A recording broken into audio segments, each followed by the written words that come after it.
ऋषिकेश सुलभ जी विलक्षण रचनाकार है और मैं समझता हूँ कि ये कथाक्रम का पराक्रम है कि इनको खोज के यहाँ लिया है।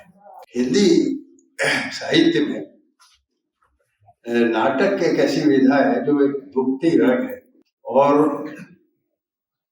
हिंदी में हमेशा ये विमर्श होता रहा है कि अच्छे नाटक क्यों नहीं लिखे जा रहे हैं, थिएटर से कितना जुड़ाव है साहित्य का। तो मोहन राकेश के बाद मैं समझता हूँ कि ऋषिकेश सुलभ एक दूसरे कथाकार हैं जिन्होंने रंगमंच से इतनी गहराई से जुड़कर काम किया है और जाहिर है कि इसका लाभ दोनों विधाओं को मिला है, नाट्य विधा को भी मिला है और कथा को भी मिला है और पाठकों को तो मिला ही। मैं यहाँ पे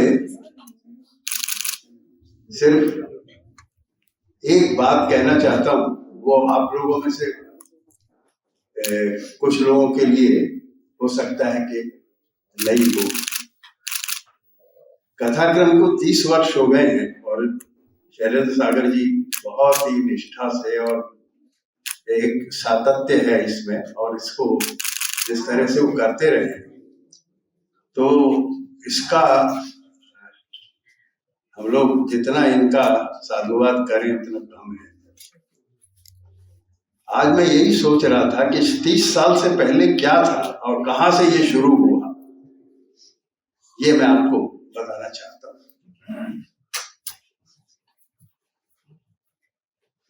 पिछली सदी के 90 के दशक में शायद हमें लौटना होगा। उस समय शैलेंद्र जी ने लेखन शुरू किया था, इनकी कुछ कहानियां आई थी और ये झांसी में थे। उस समय झांसी में पोस्टेड थे और मेरे ख्याल से एसपी थे। तो इन्होंने झांसी में एक कथाकार सम्मेलन किया और लोगों को बुलाया। मैं भी गया उसमें। वो एक ऐसा अद्भुत आयोजन था जिसमें राजेंद्र यादव, शैलेश मटियानी, काशीनाथ सिंह, सत्येन कुमार, इतने लोग इकट्ठा हुए थे उसमें। मैत्रेयी पुष्पा, चित्रा मुदगल, लेखकों का, कथाकारों का ऐसा ज्यादा ऐसा जुटान फिर बहुत कम सम्मेलनों में हो पाया बाद में। और उसकी अभूतपूर्व सफलता से मैं समझता हूं कि इस कथाक्रम आयोजन का जो बीज था वो वहां पे था, झांसी से। और उसके कुछ समय बाद, मेरे ख्याल से 2-3 साल बाद इन्होंने ये शुरू किया। तो झांसी में जिस तरह का वो आयोजन हुआ था और जब मैंने शैलेंद्र सागर जी को पहली बार देखा तो ये इतने सुदर्शन थे, अभी भी हैं सुदर्शन, मगर उस समय मुझे लगा कि इतना सुंदर हिंदी कथाकार है, खाया है और पुलिस में है और इनको इतनी रुचि है। और इन्होंने जिस तरह का वो झांसी का, मुझे भूलता नहीं, 3 दिन का सम्मेलन था, बहुत अच्छी व्यवस्था थी और उसमें लेखक लेखिकाएं बड़े उत्साह से आए थे और काफी गर्मजोशी से वो चला था। तो मैं समझता हूँ कथाक्रम वहां से शुरू हो गया था।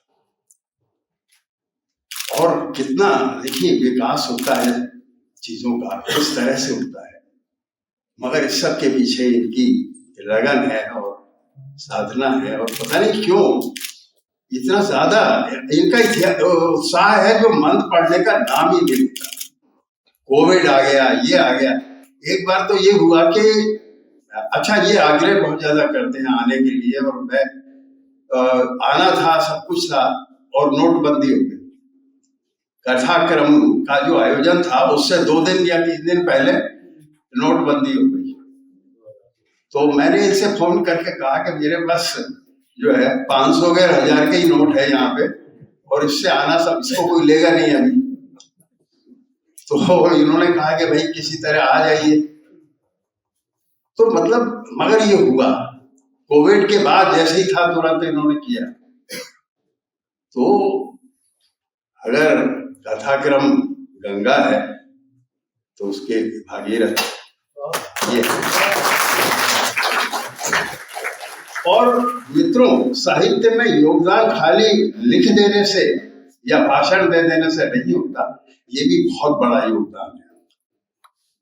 तो मैं शैलेंद्र सागर जी को और ऋषिकेश सूरत जी को फिर बधाई देता हूँ, और आप सबसे निवेदन करता हूँ कि कृपया इस कथाक्रम को जीवित रखें, इसको चलने दें, और ये साल दर साल इसी तरह होना चाहिए।